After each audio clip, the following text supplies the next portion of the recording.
వాస్తవానికి అయితే అసలు ఇక్కడ జరిగిన విషయాలు ఎవరికి తెలియదు అన్న. మర్డర్ జరిగిన టైం కూడా నైట్ 10 to 12 అంటే ఆ టైంలో ఎవరు ఉండరు. అందరూ డ్యూటీలకు వెళ్ళిపోతారు, ఎవరి పనుల వాళ్ళు వెళ్ళిపోతారు. పిల్లలకి స్కూల్స్ కి కంటిన్యూగా హాలిడేస్ స్కూల్ కాబట్టి ఎవరి పనుల వాళ్ళు వెళ్ళిపోతారు. అయితే చంపడానికి వచ్చిన వాడు గత 3 రోజుల నుంచి ఆ పాప ఇంట్లో ఉంటుందని అంటున్నారు. మరి ఇంట్లో ఉంటే అది చూసుకొని వచ్చి మరి ఏమన్నా ఏ టైంలో ఎవరు ఉంటున్నారు అని చూసుకొని చంపాడు అనేది కూడా ఎవరికి తెలియదు. ఈ విషయం అయితే చెప్పగలం. అంత చిన్న పిల్లల్ని చంపుతున్నా కూడా ఇక్కడ ఉన్న వాళ్ళు ఎవరు చుట్టుపక్కల కింద ఫ్యామిలీస్ ఉన్నాయి, వాళ్ళకు కూడా సౌండ్ అనేది వినిపించలేదా? ఎవరైనా ఒకళ్ళు ఇంట్లో ఎవరైనా ఒకళ్ళు ఉంటారు కదా, వాళ్ళు కూడా వినిపించే అరుపులు కూడా వినిపిస్తాయి కదా. పక్క బిల్డింగ్లు ఉన్నాయి, ఈ పెంట్ హౌస్ కంటే పైన ఇంకా ఎత్తులో ఉన్నారు, వాళ్ళకు కూడా వినిపించకుండా ఉంటాయా? అంత చిన్న పాప అన్న. పెద్ద పాప అంటే పెద్దవాళ్ళు అంటే అరుచుకుంటారు అని వదిలేసే వాళ్ళు చాలా మంది ఉంటారు. కానీ చిన్న పాప విషయంలో మరి చాలా దుర్ఘటన అండి, చాలా విషాదకరమైన సంఘటన. ఈ విషయాన్ని చెప్పుకోవాలంటే చాలా ఉన్నాయి. ఎందుకంటే ప్రతి ఒక్క గల్లీకి ఒక సీసీ కెమెరా ఎమ్మెల్యే గారు పెట్టించాలి. కానీ ఎమ్మెల్యే గారు కూడా చొరవ తీసుకుంటే అవి పనులు. గత మూడు దఫాలుగా మాధవరం కృష్ణరావు గారు ఉంటున్నారు ఎమ్మెల్యే గారు. కాబట్టి ఆయన చొరవ, ఎమ్మెల్యే గారు ఉండే ఏరియాలో ఇలాంటి సంఘటన ఆయనున్న పరిధిలోనే ఇప్పుడు జరిగింది. గత 20 సంవత్సరాల నుంచి ఇలాంటి సంఘటన ఎప్పుడు జరగలేదు. మేము ఇక్కడే ఉంటాము, లోకల్లోనే ఉంటాము, మాది ఇక్కడే కాదు. కానీ వచ్చి ఇక్కడ ఉండి డ్యూటీలు చేసుకుంటాము. మరి ఒక్కసారి ఈ చిన్న పాపలు జరిగితే రేపొద్దున మాకు డ్యూటీకి వెళ్ళాలన్నా మాకు భయం వేస్తుంది. అలాంటి సంఘటన ఎలా జరిగింది. ఇప్పుడు ఇంత మెయిన్ రోడ్డు మీద ఉన్నాయి, ఇంత పబ్లిక్ కూడా తిరుగుతా ఉన్నారు, బండ్లు తిరుగుతా ఉన్నాయి, అన్ని కూడా వెహికల్స్ అన్ని కూడా వచ్చిపోతా ఉన్నాయి కదా. మరి ఇట్లాంటి ప్లేస్ లో ఇంత మెయిన్ రోడ్డు పక్కన ఉన్న ఇంట్లో ఇట్లా జరగడాన్ని మరి మీరు ఎట్లా చూస్తారు అన్న? ఇక్కడ ఒక సీసీ కెమెరా ఉంటే ఇన్ని ప్రశ్నలు మీరు వేసేవారు కాదు. ఒక్క సీసీ కెమెరా వాళ్ళు పెట్టుకుని ఉంటే అన్ని కిరాయిలు వసూలు చేసుకుంటున్నారు. ఒక్క సీసీ కెమెరా వాళ్ళు పెట్టుకుని ఉంటే ఇన్ని ప్రశ్నలు మమ్మల్ని అడిగేవాళ్ళు కాదు, మీరు కూడా వచ్చేవాళ్ళు కాదు. ఒక్క సీసీ కెమెరా ఉంటే ఒక్క సీసీ కెమెరా బ్లర్గా వస్తున్నారని చెప్తున్నారు. అది ఎంతవరకు తెలియదు. ప్లస్ డాగ్ స్క్వాడ్ కూడా వచ్చింది, ఎంత దూరం పరిగెత్తి అక్కడ వరకు వచ్చి మళ్ళీ ఆగిపోయింది అంటున్నారు. అయితే అనుమానితులు ఈ మధ్యలోనే ప్రజల మధ్యలో తిరిగి ఉండాలి. చంపిన వ్యక్తి ఎవరైతే ఉంటాడో మళ్ళీ అక్కడ నుంచి అక్కడ దాకా పోయి ఎన్నిక రావడం అంటే ఇక్కడే మనుషులు ఈ నలుగురు మధ్యలో తిరిగి ఉంటాడు. ఇప్పుడు ప్రస్తుతంగా ఇప్పుడు ఇక్కడ స్థానికులకు ఎవరి మీద అనుమానం ఉండొచ్చు, ఎవరు చెప్తారు? వాళ్ళ కుటుంబ సభ్యులకి గొడవలు పడ్డ ఇంటి వాళ్ళు అయితే ఖాళీ చేపిస్తారన్న. ఈ ఏరియాలో 1 సంవత్సరం పాటు కంటిన్యూ ఉంటే చిన్న చిన్న మనస్పర్ధలు ఉంటే వాళ్ళ ఫ్యామిలీ సర్దిపోతారు. పెద్ద గొడవలు ఉంటే ఇంటిని ఖాళీ చేపిస్తారు. అలాంటి ఇక్కడ అయితే రాత్రిపూట ఈ మధ్య గంజాయి బ్యాచ్లు బాగా ఎక్కువగా తిరుగుతున్నాయి. గంజాయి బ్యాచ్లుగా తిరుగుతున్నారు. అది ఎవరికైనా భయం వేస్తుంది. రాత్రులు బయటికి రావాలంటే భయం వేస్తుంది. అది పోలీసు వారు అదొక చర్య తీసుకుంటే సరిపోతుంది. అది మీడియా వారు, పోలీసు వారు పట్టించుకుంటే ఆ గంజాయి బ్యాచ్ అనేది ఏ టైంలో ఉంటున్నారు, సాయంత్రం 6 గంటల నుంచి రాత్రి 11 గంటల వరకు రోడ్డు మీద పిల్లలు బయటికి రావాలని కూడా భయం వేస్తున్నాం. పంపించాలంటే కూడా భయపడుతున్నాం మేమే. పిల్లల మనస్తత్వం ఎట్లా ఉంటది? తోటి పిల్లలతో ఎట్లా ఆడుకుంటారు? తోటి పిల్లలతో అంటే ఎప్పుడు ఆడుకోగా మేము చూడలేదు. నా పిల్ల బోయినపల్లి స్కూల్ ఎక్కడో కేవీ విశ్వవిద్యాలయం చదువుతుంట. ఆ పిల్ల వాళ్ళ డాడీ పొద్దున్నే డ్రాప్ చేసి మళ్ళీ వస్తుందంట. ఆ పాపని ఇక్కడే పక్కన స్కూల్ చదివిస్తారు. ఎందుకంటే మిడిల్ క్లాస్ ఫ్యామిలీస్ అన్న చాలా మంది ఉంటారు ఇక్కడ. అందరు కూడా ఏంటంటే డ్యూటీకి వెళ్ళే టైము పిల్లల్ని స్కూల్ వదిలేసి వెళ్ళిపోతారు. వాళ్ళే సాయంత్రం ఇంటికి అందరితో పాటు కలిసి వెళ్తారు, ఒక ధైర్యంతో వెళ్ళిపోతారు. ఇలాంటి సంఘటన జరగడంతో అందరికి భయం వేస్తుంది. చెప్పుకోలేరు ఎవరు, కానీ అందరికి భయం ఉంటూ ఉంటది. అలాంటి మళ్ళీ ఒకటి ఇలాంటి జరగకుండా ఉండాలంటే అతను చేసుకొచ్చి ఇక్కడనే కాల్చిపడేయాలి. అది సరైన నిర్ణయం. ఇక్కడే కాల్చిపడేస్తే సరైన నిర్ణయం. ప్రధానంగా ఈ ఏరియాలో చాలా గొడవలు అయితే, నీళ్ళ దగ్గర నుంచి కూడా గొడవలు అయితే అని చెప్పేసి అంటారు. ఇప్పుడు మీరు అన్నట్లు గంజాయి విషయం కూడా ఈ గంజాయి దాకా కూడా తిరుగుతా ఉన్నారని చెప్పేసి అంటారు. ఇంకోటి ఏంటంటే సీసీ కెమెరాలు కూడా అసలు ఎప్పటి నుంచో చెప్తా ఉన్నాం కూడా సీసీ కెమెరాల గురించి అసలు ఎవరు పట్టించుకున్నాదో లేదని కూడా కొందరు చెప్తా ఉన్నారు. మరి ఈ సందర్భంలో సీసీ కెమెరాలు అయితే లేని వాస్తవం అయితే నిజమే అన్న. ఒక్కొక్క సర్కిల్ ఉంది, ఒక గవర్నమెంట్ సొరవ చేసుకుని సర్కిల్ కి ఒక కెమెరా పెడితే ఏదో ఒకటి జరుగుతుంది. సర్కిల్ కి ఒక కెమెరానే పెట్టాలి. వాళ్ళు ధైర్యవాడ బస్తీ ఉంది, కమిటీ ఉంది, వాళ్ళనే పెట్టాలి. కానీ వాళ్ళు కూడా పెట్టలేదు. ఎందుకంటే అంత దూరం సాయిబాబా గుడి అంటే ఆ బస్తీ దాటి వెళ్ళిపోతుంది. కానీ అక్కడి వరకు కూడా పెట్టలేదు వాళ్ళు కెమెరాస్. బస్తీలో ఉన్న వాళ్ళు కూడా పెట్టలేదు కెమెరాలు. అది ఇప్పుడు అక్కడ వాళ్ళ తల్లిదండ్రులు, ఆ పాప యొక్క తల్లిదండ్రులు మరి మీతో ఎట్లుంటారు? అంటే ఇరుగు పొరుగు వాళ్ళతో వాళ్ళైతే మంచిగానే ఉంటారంట. మాకైతే తెలియదు. ఉన్నట్టయితే మంచిగానే ఉంటారంట. మంచిగా లేని పక్షంలో అయితే ఇంటి వన్నే ఖాళీ చేపిస్తారు. అన్ని సంవత్సరాలు 5-6 సంవత్సరాల నుంచి ఎవరు ఉండనివ్వరు. గొడవలు పడే వాళ్ళు అయితే ఏ ఇంటి వన్ అనేది ఉండనియడన్న. అది వస్తుంది. నేనే కాదు, ఏ ఇంటి వన్ అనేది ఉండనియడు. ఎందుకంటే పక్క వాళ్ళకి ఇబ్బంది కలుగుకుంటారని చెప్పేసి మంచి వాళ్ళ మీద ఉంచుకుంటారు. దానివల్ల గొడవలు పడే వాళ్ళు అయితే కాదు. ఆ విషయం తెలుస్తుంది. వాళ్ళకైనా ఏదైనా పెద్దవాళ్ళతో గొడవలు ఉంటే చిన్న పిల్లల్ని చంపేంత ఇదే ఉంది కన్నా పెద్దవాళ్ళు తెలుసుకోవాలి. ఏదైనా ఉంటే సమస్య ఉంటే పెద్దవాళ్ళు తెలుసుకోవాలి. కానీ చిన్న పిల్లలతో మరి భయంకరంగా అది మరి అంత చిన్నపిల్ల 12 ఏళ్ళ చిన్నపిల్లని క్రూరంగా చంపడం దారుణం అన్న. వాస్తవానికి అయితే అసలు ఇక్కడ జరిగిన విషయాలు ఎవరికి తెలియదు అన్న. మధ్య జరిగిన టైం కూడా నైట్ 10 to 12 అంటే ఆ టైంలో ఎవరు ఉండరు. అందరూ డ్యూటీలకు వెళ్ళిపోతారు, ఎవరి పిల్లలు వాళ్ళు వెళ్ళిపోతారు. పిల్లలకి స్కూల్స్ కి కంటిన్యూగా హాలిడేస్ స్కూల్ కాబట్టి ఎవరి పనులు వాళ్ళు వెళ్ళిపోతారు. అయితే చంపడానికి వచ్చిన వాడు గత 3 రోజుల నుంచి ఆ పాప ఇంట్లో ఉంటుందని అంటున్నారు. మరి ఇంట్లో ఉంటే అది చూసుకొని వచ్చి మరి ఏమన్నా ఏ టైంలో ఎవరు ఉంటున్నారు అని చూసుకొని చంపాడు అనేది కూడా ఎవరికి తెలియదు. ఈ విషయం అయితే చెప్పగలం. అంత చిన్న పిల్లల్ని చంపుతున్నా కూడా ఇక్కడ ఉన్న వాళ్ళు ఎవరు చుట్టుపక్కల కింద ఫ్యామిలీస్ ఉన్నాయి, వాళ్ళకు కూడా సౌండ్ అనేది వినిపించలేదా? ఎవరైనా ఒకళ్ళు ఇంట్లో ఎవరైనా ఒకళ్ళు ఉంటారు కదా, వాళ్ళు కూడా వినిపించే అరుపులు కూడా వినిపిస్తాయి కదా. పక్క బిల్డింగ్లు ఉన్నాయి, ఈ పెంట్ హౌస్ కన్నా పైన ఇంకా ఎత్తులో ఉన్నారు, వాళ్ళకు కూడా వినిపించి కూడా ఉంటాయా? అంత చిన్న పాప అన్న. పెద్ద పాప అంటే పెద్దవాళ్ళు అంటే అరుచుకుంటారు అని వదిలేసేవాళ్ళు చాలా మంది ఉంటారు. కానీ చిన్న పాప విషయంలో మరి చాలా దుర్ఘటన అండి, చాలా విషాదకరమైన సంఘటన. ఈ విషయాన్ని చెప్పుకోవాలంటే చాలా ఉన్నాయి. ఎందుకంటే ప్రతి ఒక్క గల్లీకి ఒక సీసీ కెమెరా ఎమ్మెల్యే గారు పెట్టించాలి. కానీ ఎమ్మెల్యే గారు కూడా చొరవ తీసుకుంటే అవితి పనులు.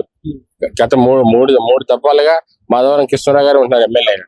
కాబట్టి ఆయన చొరవ ఎమ్మెల్యే గారు ఉండే ఏరియాలో ఇలాంటి సంఘటన ఆయన ఉన్న పరిధిలోనే ఇప్పుడు జరిగింది. గత 20 సంవత్సరాల నుంచి ఇలాంటి సంఘటన ఎప్పుడు జరగలేదు. మేము ఇక్కడే ఉంటాము, లోకల్లోనే ఉంటాము, మాది ఇక్కడే కాదు. కానీ వచ్చి ఇక్కడ ఉండి డ్యూటీలు చేసుకుంటాము. మరి ఒక్కసారి ఈ చిన్న పాపలు జరిగితే రేపొద్దున మాకు డ్యూటీకి వెళ్ళాలన్నా మాకు వేస్తుంది. అలాంటి సంఘటన ఎలా జరిగింది? ఇప్పుడు ఇంత మెయిన్ రోడ్డు మీద ఉన్నాయి, ఇంత పబ్లిక్ కూడా తిరుగుతా ఉన్నారు, బండ్లు తిరుగుతా ఉన్నాయి, అన్ని కూడా వెహికల్స్ అన్ని కూడా వచ్చిపోతా ఉన్నాయి కదా. మరి ఇట్లాంటి ప్లేస్ లో ఇంత మెయిన్ రోడ్డు పక్కన ఉన్న ఇంట్లో ఇట్లా జరగడాన్ని మరి మీరు ఎట్లా చూస్తారు అన్న? ఇక్కడ ఒక సీసీ కెమెరా ఉంటే ఇన్ని ప్రశ్నలు మీరు వేసేవారు కాదు.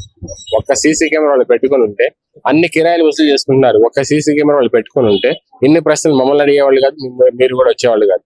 ఒక్క సీసీ కెమెరా ఉంటే ఉన్న ఒక్క సీసీ కెమెరా బ్లర్గా వస్తున్నారని చెప్తున్నారు. అది ఎంతవరకు తెలియదు. ప్లస్ డాగ్ స్క్వాడ్ కూడా వచ్చింది, ఎంత దూరం పరిగెత్తి అక్కడ వరకు వచ్చి మళ్ళీ ఆగిపోయింది అంటున్నారు.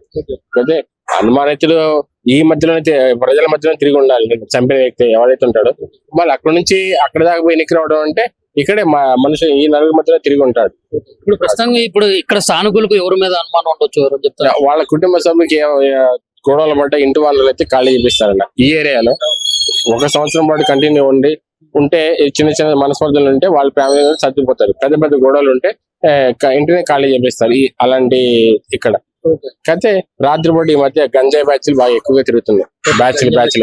గంజాయి బ్యాచ్లుగా తిరుగుతున్నారు. అది ఎవరికైనా భయం వేస్తుంది. రాత్రులు బయటికి రావాలంటే భయం వేస్తుంది. అది పోలీసు వారు అదొక చర్య తీసుకుంటే సరిపోతుంది. అది మీడియా వారు పోలీసు వారు పట్టించుకుంటే ఆ గంజాయి బ్యాచ్ అనేది ఏ టైంలో ఉంటున్నారు, సాయంత్రం 6 గంటల నుంచి రాత్రి 11 గంటల వరకు రోడ్డు మీద పిల్లలు బయటికి రావాలని కూడా భయం వేస్తున్నాం. పంపించాలంటే కూడా భయపడుతున్నాం మేమే. పిల్లల మనస్తత్వం ఎట్లా ఉంటది? తోటి పిల్లలతో ఎట్లా ఆడుకుంటారు? తోటి పిల్లలతో అంటే ఎప్పుడు ఆడుకోగా మేము చూడలేదు. నా పిల్ల బోయినపల్లి స్కూల్ ఎక్కడో కేవీ విశ్వవిద్యాలయం చదువుతుంట. ఆ పిల్ల వాళ్ళ డాడీ పొద్దున్నే డ్రాప్ చేసి మళ్ళీ వస్తుందంట. ఆ పాపని ఇక్కడే పక్కన స్కూల్ చదివిస్తారు. ఎందుకంటే మిడిల్ క్లాస్ ఫ్యామిలీస్ అన్న చాలా మంది ఉంటారు ఇక్కడ. అందరు కూడా ఏంటంటే డ్యూటీకి వెళ్ళే టైము పిల్లల స్కూల్ వదిలేసి వెళ్ళిపోతారు. వాళ్ళే సాయంత్రం ఇంటికి అందరితో పాటు కలిసి వెళ్తారు, ఒక ధైర్యంతో వెళ్ళిపోతారు. ఇలాంటి సంఘటన జరగడంతో అందరికి భయం వేస్తుంది. చెప్పుకోలేరు ఎవరు, కానీ అందరికి భయం ఉంటూ ఉంటది. అలాంటి మళ్ళీ ఒకటి ఇలాంటి జరగకుండా ఉండాలంటే అతను చేసుకొచ్చి ఇక్కడనే కాల్చిపడేయాలి. అది సరైన నిర్ణయం. ఇక్కడే కాల్చిపడేస్తే సరైన నిర్ణయం. ప్రధానంగా ఈ ఏరియాలో చాలా గొడవలు అయితే, నీళ్ల దగ్గర నుంచి కూడా గొడవలు అయితే అని చెప్పేసి అంటారు. ఇప్పుడు మీరు అన్నట్లు గంజాయి విషయం కూడా ఈ గంజాయి దాకా కూడా తిరుగుతా ఉన్నారని చెప్పేసి అంటారు. ఇంకోటి ఏంటంటే సీసీ కెమెరాలు కూడా అసలు ఎప్పటి నుంచో చెప్తా ఉన్నాం కూడా సీసీ కెమెరాల గురించి అసలు ఎవరు పట్టించుకున్న నాదో లేదని కూడా కొందరు చెప్తా ఉన్నారు. మరి ఈ సందర్భంలో సీసీ కెమెరాలు అయితే లేని వాస్తవం అయితే నిజమే అన్న. ఒక్కొక్క సర్కిల్ ఉంది, ఒక గవర్నమెంట్ చొరవ చేసుకుని సర్కిల్ కి ఒక కెమెరా పెడితే ఏదో ఒకటి జరుగుతుంది. సర్కిల్ కి ఒక కెమెరానే పెట్టాలి. వాళ్ళు ధైర్యపడి బస్తీ ఉంది, కమిటీ ఉంది, వాళ్ళనే పెట్టాలి. కానీ వాళ్ళు కూడా పెట్టలేదు. ఎందుకంటే అంత దూరం సాయిబాబా కూడా అంటే ఆ బస్తీ దాటి వెళ్ళిపోతుంది. కానీ అక్కడ వరకు కూడా పెట్టలేదు వాళ్ళు. కెమెరాస్ ఉన్నాయి, బస్తీలో ఉన్న వాళ్ళు కూడా పెట్టలేదు కెమెరాలు. అది ఇప్పుడు అక్కడ వాళ్ళ తల్లిదండ్రులు, ఆ పాప యొక్క తల్లిదండ్రులు మరి మీతో ఎట్లుంటారు? అంటే ఇరుగు పొరుగు వాళ్ళతో వాళ్ళైతే మంచిగానే ఉంటారంట. మాకైతే తెలియదు. ఉన్నట్టయితే మంచిగానే ఉంటారంట. మంచిగా లేని పక్షంలో అయితే ఇంటి వన్నే ఖాళీ చేపిస్తారు. అన్ని సంవత్సరాలు 5-6 సంవత్సరాల నుంచి ఎవరు ఉండనివ్వరు. గొడవలు పడే వాళ్ళు అయితే ఏ ఇంటి అనేది ఉండలేడంట. అది వస్తాను నేనే కదా, ఏ ఇంటి అనేది ఉండలేడు. ఎందుకంటే రెండు పక్క వాళ్ళది ఇబ్బంది కలుగుకుంటారని చెప్పేసి మంచి వాళ్ళ మీద ఉంచుకుంటారు. దానివల్ల గొడవలు పడే వాళ్ళు అయితే కాదు, ఆ విషయం తెలుస్తుంది. వాళ్ళకైనా ఏదైనా పెద్దవాళ్ళతో గొడవలు ఉంటే చిన్న పిల్లలు చంపేంత ఇదే ఉంది కన్నా పెద్దవాళ్ళు తెలుసుకోవాలి. ఏదైనా ఉంటే సమస్య ఉంటే పెద్దవాళ్ళు తెలుసుకోవాలి. కానీ చిన్న పిల్లలతో మరి భయంకరంగా, అది మరి అంత చిన్నపిల్ల 12 ఏళ్ళ చిన్నపిల్లని క్రూరంగా చంపడం దారుణం అన్న. వాస్తవానికి అయితే అసలు ఇక్కడ జరిగిన విషయాలు ఎవరికి తెలియదు అన్న. మర్డర్ జరిగిన టైం కూడా నైట్ 10 to 12 అంటే ఆ టైంలో ఎవరు ఉండరు. అందరూ డ్యూటీలకు వెళ్ళిపోతారు, ఎవరి పిల్లల వాళ్ళు వెళ్ళిపోతారు. పిల్లలకి స్కూల్స్ కి కంటిన్యూగా హాలిడేస్ స్కూల్ కాబట్టి ఎవరి పనుల వాళ్ళు వెళ్ళిపోతారు. అయితే చంపడానికి వచ్చిన వాడు గత 3 రోజుల నుంచి ఆ పాప ఇంట్లో ఉంటుందని అంటున్నారు. మరి ఇంట్లో ఉంటే అది చూసుకొని వచ్చి మరి ఏమన్నా ఏ టైంలో ఎవరు ఉంటున్నారు అని చూసుకొని చంపాడు అనేది కూడా ఎవరికి తెలియదు. ఈ విషయం అయితే చెప్పగలం. అంత చిన్న పిల్లల్ని చంపుతున్నా కూడా ఇక్కడ ఉన్న వాళ్ళు ఎవరు చుట్టుపక్కల కింద ఫ్యామిలీస్ ఉన్నాయి, వాళ్ళకు కూడా సౌండ్ అనేది వినిపించలేదా? ఎవరైనా ఒకళ్ళు ఇంట్లో ఎవరైనా ఒకళ్ళు ఉంటారు కదా, వాళ్ళు కూడా వినిపించే అరుపులు కూడా వినిపిస్తాయి కదా. పక్క బిల్డింగ్లు ఉన్నాయి, ఈ పెంట్ హౌస్ కన్నా పైన ఇంకా ఎత్తులో ఉన్నారు, వాళ్ళకు కూడా వినిపించకుండా ఉంటాయా?